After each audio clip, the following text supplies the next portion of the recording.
WhatsApp guys, ഇപ്പോൾ എല്ലാവർക്കും എൻ്റെ ഒരു പുതിയൊരു ബ്ലോഗിലേക്ക് സ്വാഗതം. ഇതൊരു കണ്ടിന്യൂഷനാണ് ഈ പെയിൻറ്റിങ്. അതിൻ്റെ ആ മുൻപത്തെ ഒരു വീഡിയോ ഉണ്ടായിരുന്നു, ആ വീഡിയോ ഒരു കണ്ടിന്യൂഷനാണ്. കണ്ണോത്തപ്പോൾ അടുത്ത് ചെയ്തൊരു പെയിൻറ്റിങ് ഉണ്ടായിരുന്നു. അതിൻ്റെ വീഡിയോ ലിങ്ക് ഞാൻ ഡിസ്ക്രിപ്ഷനിൽ കൊടുത്തിട്ടുണ്ട്. അപ്പോൾ അത് കണ്ടിട്ട് ഈ വീഡിയോ കാണാച്ചാൽ കുറച്ചും കൂടി ഞാൻ അതിൽ ഡിസ്കസ് ചെയ്യുന്ന കുറച്ച് കാര്യങ്ങൾ അതിനായിട്ട് റിലേറ്റഡ് ആണ്. അപ്പോൾ എല്ലാവർക്കും പുതിയൊരു എപ്പിസോഡിലേക്ക് സ്വാഗതം. നമ്മൾ നേരത്തെ കണ്ട പോലെ തന്നെ തുടക്കത്തിൽ ക്യാൻവാസ് വീഴുന്നുണ്ട്. എന്തുകൊണ്ടെന്നാൽ ക്യാൻവാസ് നല്ല വലുതാണ്, 25x37 ഇഞ്ചസ് ഉണ്ട്. അതിൻ്റെ കോംപ്ലക്സിറ്റി കൂട്ടാനായിട്ട് ഒരു മോഡൽ നമ്മൾ ഹയർ ചെയ്തിരുന്നു.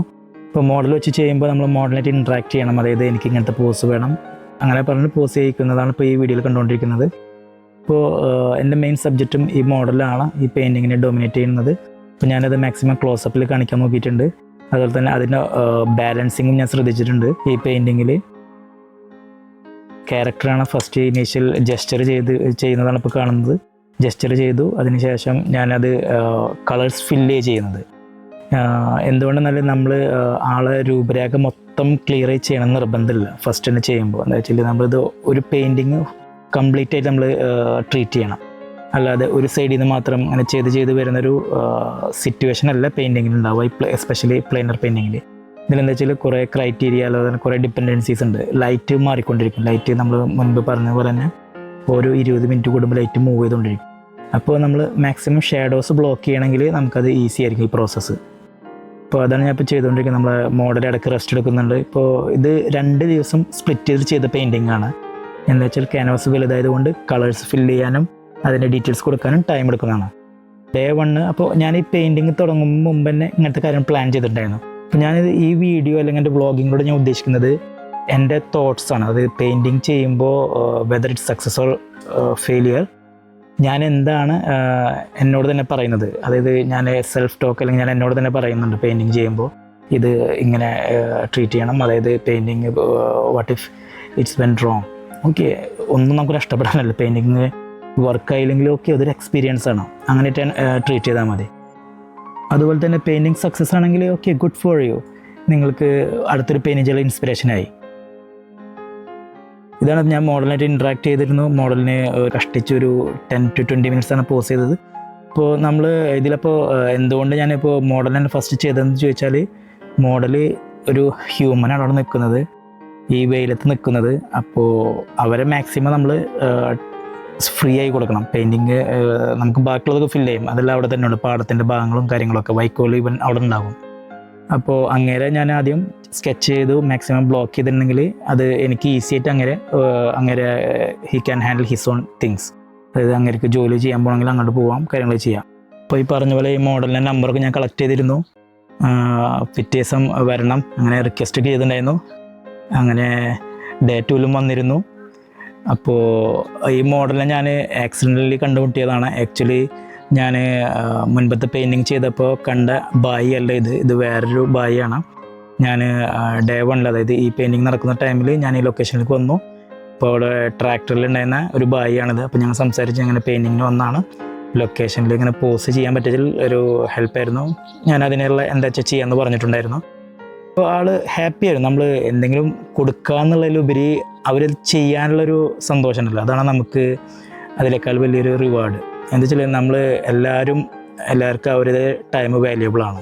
നമ്മൾ ഇപ്പോൾ ഞാൻ പെയിൻറ്റ് ചെയ്യുന്നുണ്ടെങ്കിൽ എൻ്റെ ടൈം ഞാൻ അതിനത്രയും ഇമ്പോർട്ടൻസ് കൊടുക്കുന്നതുകൊണ്ടാണ് ഞാനത് ടൈം സ്പെൻഡ് ചെയ്യുന്നത്. അതുപോലെ തന്നെ നമ്മൾ വേറെ ഒരാളെ ഹെൽപ്പ് ഈ പെയിൻറ്റിങ്ങിൽ ഇതാക്കി വെച്ചാൽ നമ്മൾ അവരെ അതുപോലെ തന്നെ ട്രീറ്റ് ചെയ്യുന്നതായിരിക്കും നല്ലത്. ഇതൊക്കെ സബ്ജക്റ്റീവാണ്, ഞാൻ എൻ്റെ തോട്ട്സ് പറഞ്ഞാണ്.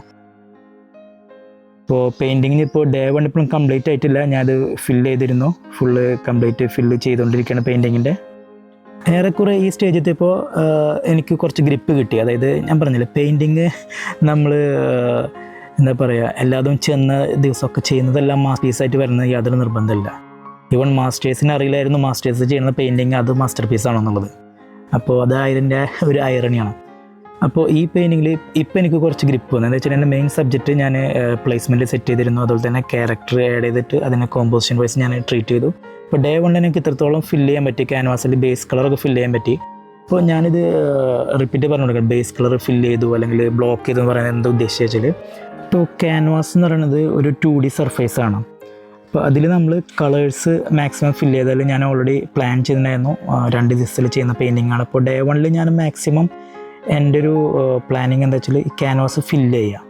ഇപ്പോൾ എസ്പെഷ്യലി ക്യാരക്ടറിൻ്റെ പ്ലേസ്മെൻറ്റ്, കോമ്പോസിഷൻ വൈസ്, കളേഴ്സിൻ്റെ ഒരു ചെറിയ ബേസിക് ബ്ലോക്കിങ്. അപ്പോൾ അതാണ് എൻ്റെ ഞാൻ തന്നെ എനിക്കെന്നെ കൊടുത്തുള്ള ഒരു ടാസ്ക് അല്ലെങ്കിൽ ടാർഗറ്റ് എന്ന് പറയാം. അപ്പോൾ അത് ഓൾമോസ്റ്റ് ഞാൻ റീച്ച് ചെയ്തുകൊണ്ടിരിക്കുമ്പോൾ ഓക്കെ, ഐ ഫീൽ കംഫർട്ടബിൾ. എനിക്ക് ഡീറ്റെയിൽസിൽ പോകുന്ന കുഴപ്പമില്ല. ഡീറ്റെയിൽസ് ഫസ്റ്റ് കൊടുക്കുമ്പോൾ എന്താണ് പ്രശ്നം വരുന്നത് വെച്ചാൽ, ഡീറ്റെയിൽസ് ഫസ്റ്റ് കൊടുത്തു കഴിഞ്ഞാൽ നമുക്ക് ഇനി ഇതിലെന്തെങ്കിലും മിസ്റ്റേക്ക് പിന്നീട് മനസ്സിലാക്കി കഴിഞ്ഞാൽ അത് ചേഞ്ച് ചെയ്യാൻ ഭയങ്കര ബുദ്ധിമുട്ടായിരിക്കും. എന്താണെന്ന് വെച്ചാൽ നമ്മൾ ഇത്രയധികം ടൈം സ്പെൻഡ് ചെയ്തു, ആ ടൈമൊക്കെ വേസ്റ്റായി പോകും. പ്രത്യേകിച്ച് നമ്മൾ പറഞ്ഞില്ല, ലൊക്കേഷൻ ചെന്ന് ചെയ്യുന്നത് കുറേ ക്ലൈമറ്റിൻ്റെ ആയാലും കാര്യങ്ങളൊക്കെ ഉണ്ടാവും. ഒരുപാട് പ്രാവശ്യം ക്യാൻവാസ് വീണിരുന്നു. അതുപോലെ തന്നെ ഞാൻ ചെയ്യുന്ന ടൈമിംഗ് എന്ന് വെച്ചാൽ രാവിലെ 10 മണി മുതൽ 12 മണി വരെ ഞാൻ ചെയ്തിട്ടുള്ള ഈ പെയിൻറ്റിങ് ഡേ 1-ലും അതുപോലെ തന്നെ ഡേ 2-ലും. അപ്പോൾ ടൈമിങ് ക്രൂഷ്യലാണ്. ഞാൻ ടൈമിങ് മാറ്റിയിട്ട് വരികയാണെങ്കിൽ ലൈറ്റും വ്യത്യാസം ഉണ്ടാവും. ഈവനിങ്ങിൽ വരുമ്പോൾ 3 o'clock ശേഷം വരുമ്പോൾ ലൈറ്റിങ്ങിൻ്റെ മാറിയിട്ടുണ്ടാവും. ഈ വൈക്കോല് വരുന്ന ലൈറ്റും ഷാഡോവും ഡിഫറെൻ്റ് ആയിട്ടുണ്ടാവും. മോഡൽ പോയതിന് ശേഷം ഞാനത് കണ്ടിന്യൂ ചെയ്തു. ആ വൈക്കോൽ കട്ട് അവിടെ തന്നെ വെച്ചിരുന്നു. അപ്പോൾ ഞാൻ തന്നെ ഒരു ഇമാജിൻ ചെയ്യണം, അത് ടിൽറ്റ് ഡൗൺ ആകുമ്പോൾ എങ്ങനെയാണ് ഷാഡോ വീഴുന്നത്. അത് നേരത്തെ ബായുള്ളപ്പോൾ ഒബ്സർവേഷൻ വെച്ചിട്ട് ഞാനത് ചെയ്തുകൊണ്ടിരിക്കുകയാണ്.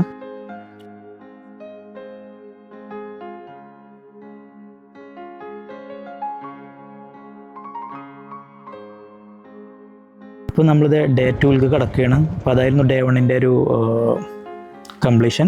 ഇപ്പോൾ ഡേ 2-ൽ വന്നു. ഇപ്പോൾ ഇതുപോലെ തന്നെ ഞാൻ ഉപയോഗിക്കുന്ന മെറ്റീരിയൽ ഏതാണെന്ന് ചോദിച്ചാൽ ഇത് ഫ്രഞ്ചീസലാണ്. നമ്മൾ ഇംപ്രഷനിസ്റ്റ് ആർട്ടിസ്റ്റുകളൊക്കെ യൂസ് ചെയ്തിരുന്ന ഫ്രഞ്ചീസൽ എന്നറിയും. ഇതിനൊരു പ്രത്യേകത വെച്ചാൽ ഇത് സ്റ്റോറേജ് ഓപ്ഷൻ ഉണ്ട്. അതിൽ നമുക്ക് പെയിൻ്റൊക്കെ അതിൽ ഹോൾഡ് ചെയ്യാം. അതുപോലെ തന്നെ ക്യാൻവാസ് സൈസ് ഞാനിതിൽ മാക്സിമം യൂസ് ചെയ്തത് 4x5 feet വരെ. അപ്പോൾ അതുപോലെ നമ്മൾ ഇപ്പോൾ കുറേ അപ്ഡേറ്റഡ് പോഷേഡ് ബോക്സ് ആയാലും പ്ലെയിനർ ഈസിൽസും വരുന്നുണ്ട്. പക്ഷേ ഇതിൻ്റെ അത്ര ഒരു ഒപ്റ്റിമൈസുള്ള ഒരു ഓപ്ഷൻ എനിക്ക് വേറെ ഞാൻ ഇതിൽ കണ്ടിട്ടില്ല. അപ്പോൾ നിങ്ങൾക്ക് കാണാം, നല്ല വെയിൽ അത്യാവശ്യം കൊണ്ടിട്ടുണ്ട്. ഒരു കാക്ക പോലും കാണാൻ കിട്ടിയിരുന്നില്ല. അങ്ങനെ നമ്മുടെ ലൊക്കേഷനിൽ വന്നു. നമ്മുടെ ബായ് മോഡലിനെ വിളിച്ചു. കുറച്ച് ലേറ്റായിട്ട് എത്തിയെങ്കിലും ഞാൻ വെയിറ്റ് ചെയ്തു. ആ ടൈമിനുള്ളിൽ ഞാൻ പെയിൻറ്റിങ് കുറച്ചും കൂടിയും ബാക്ക്ഗ്രൗണ്ടിലൊക്കെ വർക്ക് ചെയ്തു. ബായ് വന്നു, ബായ് പോസ്റ്റ് ചെയ്തു. അതിനിടയിൽ ഒരു 10-20 minutes മാക്സിമം കിട്ടി. Fruitful time. അതിൽ ഞാൻ മാക്സിമം സ്കെച്ചിങ് എല്ലാം ചെയ്തിരുന്നു, വീഡിയോ റെഫറൻസ് എടുത്തിട്ടുണ്ടായിരുന്നു. അപ്പോൾ ബായ്ക്ക് ഒരു കോൾ വന്നു, ബായ്ക്ക് ഡ്യൂട്ടി കോൾസ്. അപ്പോൾ ബായ്ക്ക് പോകേണ്ടത് വന്നു. അപ്പോൾ ബായും ഹാപ്പിയാണ്, ഞാനും ഹാപ്പിയാണ്. അപ്പോൾ ബായിയുടെ ട്രാക്ടർ സൈഡിൽ ഇങ്ങനെ പോകുന്നത് കാണാം. ട്രാക്ടർ വന്നു, ബായിൽ കയറിയിട്ട് ബായി സ്കൂട്ടായി. ഇപ്പോൾ നമ്മുടെ പെയിൻറ്റിങ് കുറച്ചും കൂടിയും ഒരു എക്സ്ട്രാ എഡ്ജ് അല്ലെങ്കിൽ ഒരു ഗ്രിപ്പ് കിട്ടിക്കൊണ്ടിരിക്കുന്നുണ്ട്. എന്താ വെച്ചാൽ നമ്മൾ കോമ്പോസിഷൻ വൈസ് വർക്ക് ആവുന്നുണ്ട്. കളേഴ്സ് ഫില്ല് ചെയ്തിട്ട് ഡീറ്റെയിൽസിൽ ഞാൻ കടന്നു. അപ്പോൾ ഡീറ്റെയിൽസിൽ ഞാൻ ശ്രദ്ധിക്കുന്നത് ഈ വൈക്കോൽ കട്ടാണ്. അപ്പോൾ മെയിൻ സബ്ജക്റ്റ് വൈക്കോളും ഈ ക്യാരക്ടറാണല്ലോ. അപ്പോൾ അതിലായിരിക്കും ഞാൻ മാക്സിമം ഡീറ്റെയിൽസ് കൊടുക്കുക. അതായത് ഷാർപ്പ് എഡ്ജസ് ആയാലും കളർ കോൺട്രാസ്റ്റ് ആയാലും അവിടെ കൊടുക്കുക. ബാക്കിയൊക്കെ എനിക്കൊരു സെക്കൻഡറി എലമെൻ്റാണ്. അതായത് ഡിസ്റ്റൻസിൽ കാണുന്ന മരങ്ങളും കാര്യങ്ങളും ഈ വൈക്കോൽ ഡിസ്റ്റൻസിൽ കാണിക്കുന്നുണ്ട്. അതൊക്കെ ഒരു സെക്കൻഡറി എലമെൻ്റാണ്. അപ്പോൾ അതിന് ഞാൻ അത്ര ഡീറ്റെയിൽസ് കൊടുക്കില്ല. നമ്മളപ്പോൾ പെയിൻറ്റിങ് ആയിട്ട് തന്നെ ട്രീറ്റ് ചെയ്യണം. ഫോട്ടോഗ്രാഫി പോലെ എല്ലാത്തിനും നമ്മൾ ഡീറ്റെയിൽസ് കൊടുക്കേണ്ടതായ ആവശ്യമില്ല. അതൊരു കോമ്പോസിഷൻ കോളാണോ അതിൽ വിഷ്വൽ കോളാണെങ്കിൽ ഡിപ്പെൻസ്. അതായത് എൻ്റെ ഒരു ടേസ്റ്റിൽ ഞാൻ എൻ്റെ സബ്ജക്റ്റ് എവിടെ ഉള്ളത് ആ സബ്ജക്റ്റിക്കാണെങ്കിൽ ഞാൻ കൂടുതൽ ശ്രമിക്കാം. ബാക്കിലൊക്കെ വളരെ കുറഞ്ഞ ഡീറ്റെയിൽസ് ഞാൻ കൊടുക്കുള്ളൂ.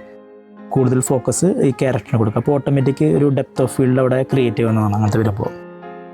പിന്നെ ഈ പറഞ്ഞ പോലെ തന്നെ ഈ ലൊക്കേഷന് അവിടെ ചെന്ന് കാണുന്നതും ഈ വീഡിയോയിൽ കാണുന്നതും വളരെ ഡിഫറെൻ്റാണ്. അത് നിങ്ങൾക്ക് ചെന്നിട്ട് അങ്ങനെ എക്സ്പീരിയൻസ് നമുക്ക് മനസ്സിലാവുള്ളൂ. എന്താ വെച്ചാൽ ഈ കളേഴ്സ് ഉണ്ടല്ലോ, കളേഴ്സ് നമ്മൾ നേരിട്ട് കാണുന്നത് നേക്കഡ് ഐസിൽ കാണുന്ന കളേഴ്സ് അല്ല നമ്മൾ ഫോട്ടോയിൽ കാണുന്നതും അതുപോലെ തന്നെ വീഡിയോസിൽ കാണുന്നതും. അതിനൊരു ലിമിറ്റേഷൻസ് ഉണ്ട് നമ്മൾ ക്യാമറ അല്ലെങ്കിൽ ഫോട്ടോയിലൂടെ കാണുന്ന ഈ ലൊക്കേഷൻസിൻ്റെ കാര്യങ്ങളിൽ. അപ്പോൾ അത് തന്നെയാണ് എൻ്റെ ഒരു മെയിൻ റീസൺ ഇങ്ങനെ പെയിൻറ്റിങ് ലൊക്കേഷൻ ചെയ്യാൻ. അപ്പോൾ ഇതിൽ നിങ്ങൾക്ക് ശ്രദ്ധിച്ചിട്ടുണ്ടാവും, ഞാനിങ്ങനെ ബാക്കിലേക്ക് പോയി വന്നുകൊണ്ടിരിക്കുന്നുണ്ട്. അത് എന്തുകൊണ്ടാണ് വെച്ചാൽ നമ്മൾ ഒരു പെയിൻറ്റിങ് ചെയ്യുമ്പോൾ ഡിസ്റ്റൻസിന് ഒബ്സർവ് ചെയ്യണം. ഒബ്സർവ് ചെയ്യുമ്പോഴാണ് നമുക്കത് അതിൻ്റെ റീഡബിലിറ്റി ഉണ്ടെങ്കിൽ it's a good composition, good lighting and everything good to go. അല്ലെങ്കിൽ നമ്മൾ ഡിസ്റ്റൻസിൽ നോക്കുമ്പോഴും റീഡബിലിറ്റിക്ക് ബുദ്ധിമുട്ടാണെങ്കിൽ നമുക്ക് റീവർക്ക് ചെയ്യേണ്ടി വരും. നമ്മൾ അടുത്ത് നോക്കുമ്പോൾ ഡീറ്റെയിൽസ് അല്ല വേണ്ടത്, അകലെ നോക്കുമ്പോൾ റീഡബിലിറ്റി വേണം. അതാണ് പെയിൻറ്റിങ് എൻ്റെ ഒരു മെയിൻ സ്ട്രാറ്റജി. അല്ലെങ്കിൽ പ്ലെയിനർ പെയിൻറ്റിങ്ങിൽ ആർട്ടിസ്റ്റുകൾ ചെക്ക് ചെയ്യുക. അപ്പോൾ ഞാൻ ഓരോ സ്ട്രോക്ക് ചിലപ്പോൾ ഒരു സ്ട്രോക്ക് കൊടുത്തതിന് ശേഷം ബാക്കിലേക്ക് ഇറങ്ങി നോക്കി നോക്കും. അതെന്തുകൊണ്ടാണ് വെച്ചാൽ അതവിടെ വെച്ചത് കറക്റ്റാണോ തെറ്റാണോ എന്നുള്ളൊരു കൺഫേം ചെയ്യുന്നതാണ്. എന്താ വെച്ചാൽ ഒരു റോങ് ആയിട്ടുള്ള സ്ട്രോക്ക് വെക്കുന്നതിനേക്കാൾ നല്ലത് അത് വെക്കാതിരിക്കലേക്കും നല്ലത്. ഓയിൽ പെയിൻറ്റിങ്ങിൻ്റെ ഡീറ്റെയിൽസ് ഞാനിതുവരെ പറഞ്ഞിട്ടില്ല. ഓയിൽ കളേഴ്സ് എന്ന് പറയുമ്പോൾ ഭയങ്കര വേഴ്സറ്റൈൽ കളറാണ്, ഉണങ്ങാൻ ടൈം എടുക്കുന്നുണ്ട്. അത് ഒരു ഗുണവും ദോഷം കൂടിയാണ്. ഗുണം എന്ന് വെച്ചാൽ നമുക്ക് ആ പെയിൻറ്റിങ് ഇന്നലെ ഞാൻ ചെയ്ത ഭാഗം എനിക്ക് സ്ക്രാപ്പ് ഡൗൺ ചെയ്യാം. പാലറ്റ് നൈഫ് ഉണ്ട്, അത് ഉപയോഗിച്ചിട്ട് എനിക്ക് സ്ക്രാപ്പ് ചെയ്ത് പിന്നെയും ആഡ് ആയ കളറ്. ദോഷം എന്ന് പറയുന്നത് അത് തന്നെയാണ്, ഇത് പെയിൻറ്റിങ് ഉണങ്ങാൻ ടൈം എടുക്കും. അപ്പോൾ അതിൻ്റെ ഒരു അപ്രോച്ച് അങ്ങനെ ചെയ്യുമ്പോൾ നമ്മൾ ചെയ്ത് നമുക്കൊരു കൈവഴക്കം എന്നുള്ള ഒരു സ്റ്റേജ് എത്തും. അപ്പോൾ നമുക്ക് ഈസി ആയിരിക്കും ഹാൻഡിൽ ചെയ്യാൻ. ഇപ്പോൾ നിങ്ങൾക്ക് ശ്രദ്ധിച്ചിട്ടുണ്ടാവും എന്ന് എനിക്കറിയില്ല, ഞാൻ ലെഫ്റ്റ് ഹാൻഡും ഉപയോഗിക്കുന്നുണ്ട്, റൈറ്റ് ഹാൻഡും ഉപയോഗിക്കുന്നുണ്ട്. ഞാനൊരു ആംബി ഡെക്സ്റ്ററാണ്. എനിക്ക് 2 കൈയും വർക്കാവും, പക്ഷേ 2 കൈയും ഒപ്പം വെച്ച് പെയിൻറ്റ് ചെയ്യാൻ പറ്റില്ല. പക്ഷേ ഈ വലിയ പെയിൻറ്റിങ് ചെയ്യുമ്പോൾ എനിക്ക് ലെഫ്റ്റ് ഹാൻഡ്, അല്ലെങ്കിൽ പെയിൻറ്റിങ് ചെയ്യുമ്പോൾ പൊതുവെ എനിക്ക് ലെഫ്റ്റ് ഹാൻഡ് ഫുൾ ഡോമിനേറ്റ് ചെയ്ത് വന്നുകൊണ്ടിരിക്കും. എനിക്ക് പ്രിസൈസ് ഷാർപ്പ് എഡ്ജസ് വെക്കണം, ഞാൻ ലെഫ്റ്റ് ഹാൻഡാണ് യൂസ് ചെയ്യുക. ഞാൻ നേരെ മറിച്ച് ക്രിക്കറ്റ് കളിക്കുമ്പോൾ വലങ്കയോട് ബാറ്റ് ചെയ്തിരുന്നത്, ബോൾ ചെയ്തിരുന്ന ഇടങ്കയോണ്ടാണ്. എഴുതുന്നത് ഞാൻ വലങ്കയോണ്ടാണ്, പക്ഷേ ലെഫ്റ്റ് ഹാൻഡോട് എനിക്ക് ഇംഗ്ലീഷിൽ കുറച്ച് എഴുതാൻ ഞാൻ പ്രാക്ടീസ് ചെയ്യുന്നുണ്ട് ഇപ്പോഴും. അപ്പോൾ അങ്ങനത്തെ ഒരു അഡ്വാൻറ്റേജ് ഉണ്ട് എനിക്ക്. എന്താ വെച്ചാൽ പെയിൻറ്റിങ് അതുപോലെ തന്നെ ഞാൻ ബ്രഷ് പിടിക്കുമ്പോൾ ഡീറ്റെയിൽസ് വരുമ്പോൾ മാത്രമാണ് ബ്രഷ് ശരിക്കും പെന്ന് പിടിക്കുന്ന പോലെ ഹോൾഡ് ചെയ്യുക. അല്ലെങ്കിൽ ഞാൻ ഒരു നൈഫ് പിടിക്കുന്ന പോലെ ഞാൻ ഹോൾഡ് ചെയ്യുള്ളൂ ബ്രഷ്. അത് ഒരു സ്റ്റൈലല്ല ആക്ച്വലി, അത് അപ്രോച്ചാണ്. നമ്മൾ ബ്രഷ് സ്ട്രൈറ്റ് ചെയ്തിട്ട് ഹാൻഡ് സ്ട്രൈറ്റ് ചെയ്ത് നിന്നിട്ട് നമ്മൾ ചെയ്യുമ്പോൾ നമുക്ക് ഷോൾഡറിൽ നിന്ന് ഫുള്ള് മൊബിലിറ്റി കിട്ടും. പിന്നെ അപ്പോൾ ബോൾഡ് സ്ട്രോക്ക് അല്ലെങ്കിൽ വലിയ ലെങ്ത്ത് സ്ട്രോക്ക് ചെയ്യാൻ പറ്റും. നേരെ മറിച്ച് പെൻസിൽ പിടിക്കുന്ന പോലെ പിടിച്ചാൽ ആ ഒരു റിസ്റ്റ് മൂവ്മെൻറ്റ് ഉണ്ടാവുള്ളൂ നമ്മൾ കർവ് ചെക്ക് ചെയ്യുമ്പോൾ.